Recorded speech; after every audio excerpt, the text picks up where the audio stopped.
సర్పంచ్ ఎన్నికల్లో చిత్రాలు మామూలుగా లేవు. చిత్ర విచిత్రమైన కోటాలతో, ఎవ్వరికీ సాధ్యం కాని రిజర్వేషన్లతో సర్పంచ్ ఎన్నికలు కొన్ని చోట్ల కామెడీగా, మరికొన్ని చోట్ల విషాదకరంగా మారాయి.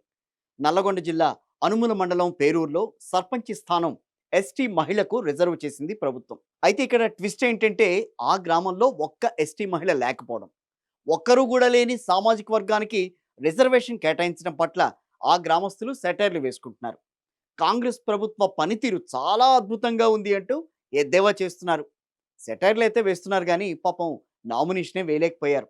అంతేకాదు, వార్డుల రిజర్వేషన్‌లు గూడా అదే రీతిలో చేసింది ప్రభుత్వం. మొత్తం 8 వార్డులున్నాయి. అందులో 4 వార్డులను ఎస్టీలకు కేటాయించింది ప్రభుత్వం. అసలక్కడ ఎస్టీ జనాభానా లేకపోతే ఇంక నామినేషన్ వేసేది ఎవరు? అందుకే ఇతర పార్టీలు ఆ గ్రామంలో ఎన్నికలను మొత్తంగా బహిష్కరించాయి. మరీ ఇంత కామెడీగా రిజర్వేషన్లు కేటాయించారేంటంటూ ప్రభుత్వాన్ని అక్కడి ప్రజలు ఎండగడుతున్నారు.